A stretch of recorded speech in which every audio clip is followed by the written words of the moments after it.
আবহাওয়া নিম্নচাপে চারিদিকে স্যাঁতসেঁতে অবস্থা, আর আমি মধ্যিখানে আগুন জ্বালিয়ে বসে পড়েছি পটল বেগুন উচ্ছে পোড়াতে, আর সেই সাথে নিয়ে নিয়েছি কয়টা কাঁঠালের আটি। এই সব ভর্তা করে পেট ঠান্ডা করতে হবে, কারণ যতই বন্যা হয়ে যাক না কেন পেট তো আর ঠান্ডা হবে না, পেটে ঠিকই ইঁদুর দৌড়াবে। খেতে কিন্তু অসাধারণ হয়েছিল।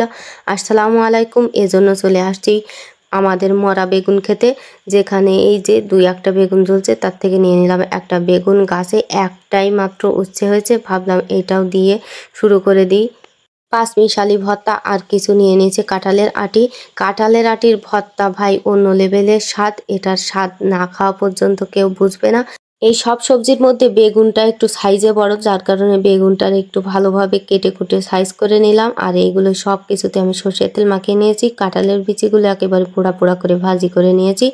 আগুন জ্বালিয়ে এইবারে ওই যে মাখানো সরিষার তেল দিয়ে সব সবজিগুলো আমি পুড়িয়ে নেব। পুরানো সবজির ভর্তা খেতে যে এত টেস্ট, যারা পোড়াতে পারে না তাদের আফসোস, আর যারা খায় তারাই এর স্বাদ বুঝবে।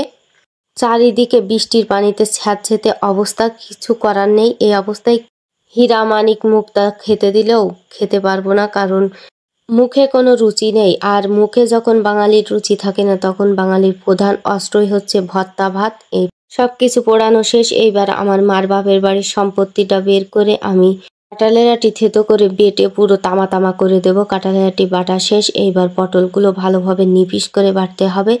ভর্তার বাটাবাটিতে যত বেশি মিহি হয়, আমার কাছে মনে হয় ভর্তার স্বাদ তত বাড়ে।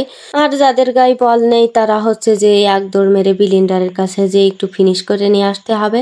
এরপরে বেগুনটার চামড়া ছুলে নেব। কালো জামা পরে আছে মনে হচ্ছে, কালো জামার থেকে একেবারে সাদা জামা বানিয়ে দেব। ভাবুর যে হাতে ছ্যাঁক লাগছে, তারপরেও যে সেন্ট একটা ছেড়েছে, তাতেই পাগল হয়ে যাচ্ছিলাম কখন যে ভর্তাটা প্রসেসিং শেষ হবে আর আমি কয়টা ভাত দিয়ে গিলাগিলি শুরু করব। কড়াইতে দিয়ে দিলাম সরিষার তেল, অল্প একটুখানি জিরা, আর দিয়ে দিলাম দুইটা শুকনো ঝাল, পেঁয়াজ কুচি, পুড়িয়ে রাখা রসুনটা, আর দিয়ে দিচ্ছি শুকনো ঝালের গুঁড়া, হলুদ আর নুন দিয়ে ভালোভাবে এটা একটুখানি ভেজে নিয়ে দিয়ে দেবো ওই পুড়িয়ে রাখা মশলাটা।